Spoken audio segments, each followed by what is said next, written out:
Celestial forces and earthly beings were both participants in this drama. Yet one figure's fame outshone the rest. A name that was murmured across generations. A name that etched itself into the history books of valiant deeds. Bellerophon. His story was more than a mere account. It was a magnificent journey that resonated through time, captivating the hearts of both chroniclers and visionaries. Our narrative commences in the ancient city-state of Corinth. Origins. Prince Glaucus. Here, Prince Glaucus, Bellerophon's father, reigned, a man whose heart was torn by ambition and a deep sense of foreboding. Glaucus was the offspring of King Sisyphus and Queen Merope of Corinth, a descendant of royalty who inherited the throne from his father.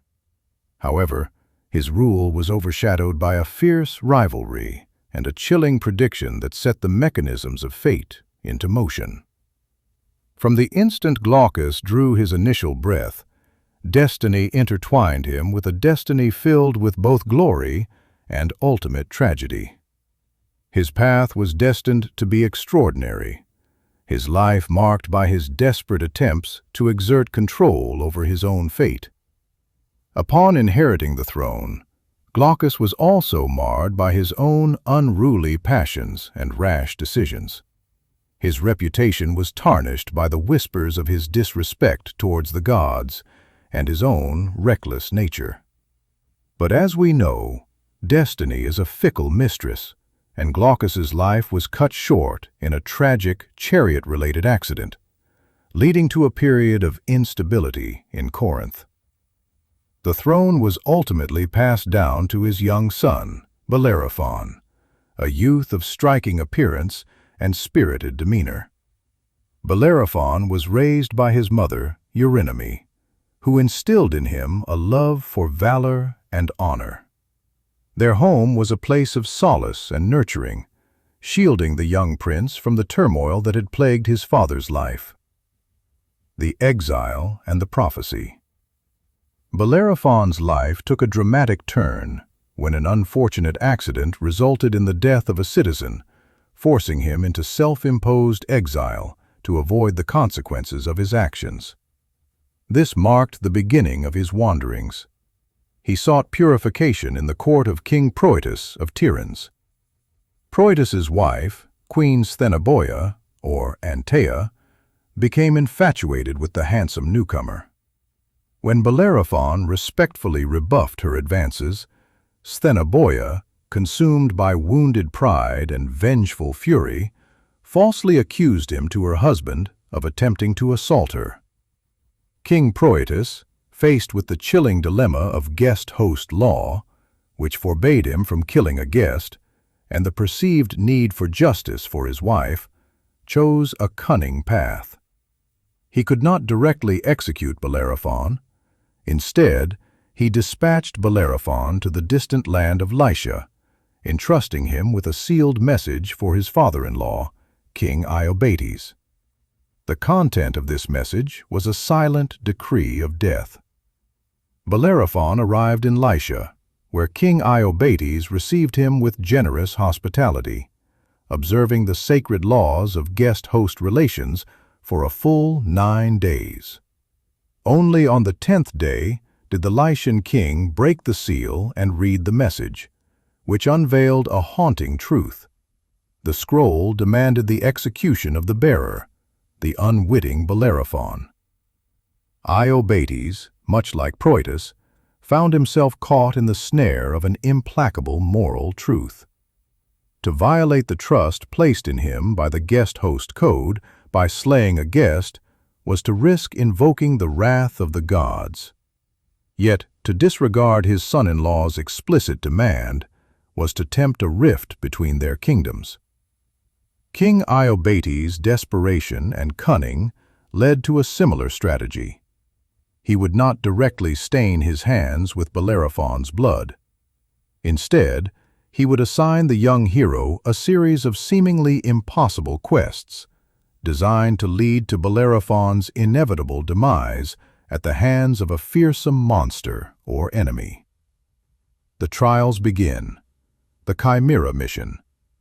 The first and most fearsome task was the slaying of the Chimera, a terrifying beast, part lion, part goat, and part serpent that was wreaking havoc on the Lycian lands. The words hung in the air, laden with both challenge and mortal peril. Bellerophon's heart quickened, his mind a whirlwind of conflicting thoughts.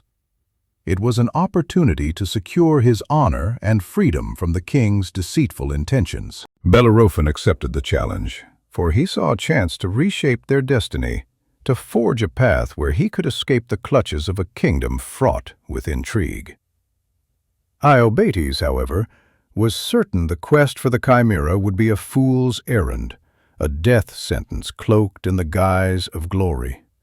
And Bellerophon, driven by a potent mix of determination and a desire for redemption, walked right into the king's snare. Divine assistance and the winged steed. Bellerophon understood that this mission was insurmountable with mortal strength alone. He sought the counsel of the seer Polyidus, who advised him to tame the winged horse Pegasus, a magnificent creature born from the blood of Medusa, the same Pegasus from the Perseus myth, showing the interconnectedness of myth. Following the seer's instruction, Bellerophon spent the night in the temple of Athena. The goddess, seeing his resolve and noble spirit, appeared to him in a dream and gifted him a golden bridle, whispering to him the secrets of taming the ethereal steed.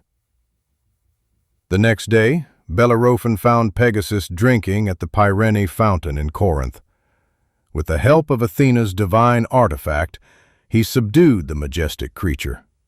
Now, armed with the power of flight and a steed that could soar through the skies, Bellerophon was ready to face the Chimera. Confronting the Chimera and further quests. Mounted on the swift and graceful Pegasus, Bellerophon flew towards the Chimera's lair. He attacked the monster from the air, a place it could not reach, unleashing a barrage of spears. Eventually, he managed to thrust a lead-tipped spear into its fire-breathing throat. The lead melted from the intense heat, suffocating the beast from within. The cavern trembled as the Chimera's baleful existence came to an end. Bellerophon's triumph was a catalyst for Iobates' further manipulations. The king, astounded but still fearful of the message's demand, assigned him 2 more equally deadly quests. Confrontation with the Selemi, a fierce and warlike tribe known for their battle prowess. Bellerophon and Pegasus easily defeated them, scattering their forces from above. Battles against the Amazons, the powerful, all-female warriors. Again, the aerial advantage proved decisive, leading to their utter rout. The final test and the king's acceptance. The final, and perhaps most insidious task Iobates devised, was to set an ambush of his own Lycian soldiers to slay the hero upon his return. Yet Bellerophon, whose prowess and cunning knew no bounds, vanquished this last desperate force as well, using his combined skill and divine aid. Iobates, witnessing the indomitable spirit and supernatural good fortune of Bellerophon, realized that the young hero was not only innocent, but must be favored by the gods. The king was so impressed by Bellerophon's resilience and valor that he finally relented. He revealed the contents of Proetus's letter, apologized for his attempts on Bellerophon's life, and offered Bellerophon his daughter Philonoe's hand in marriage, along with half of his kingdom. Bellerophon's legacy and tragic fall. Bellerophon settled down in Lycia, ruling with his wife and becoming the father of a dynasty. His courageous exploits were celebrated throughout the land, and his life seemed destined for a happy ending. However, Bellerophon's greatest success became the seed of his ultimate downfall. His triumphs led him to a state of overweening pride, hubris. He began to believe that, mounted on Pegasus, he was equal to the gods. In a final, arrogant act, Bellerophon attempted to fly Pegasus up to Mount Olympus, the home of the deities. Zeus, the king of the gods, was not to be mocked or challenged. He sent a gadfly to sting Pegasus. The startled winged horse bucked Bellerophon off his back, sending the hero plunging back to earth. Bellerophon survived the fall, but was left blinded, maimed, and utterly broken. He spent the rest of his life as a solitary, wandering beggar, forever shunned by the very gods he had sought to join. He died in miserable solitude, his glorious legend ending not in triumph, but in a poignant testament to the danger of mortal pride.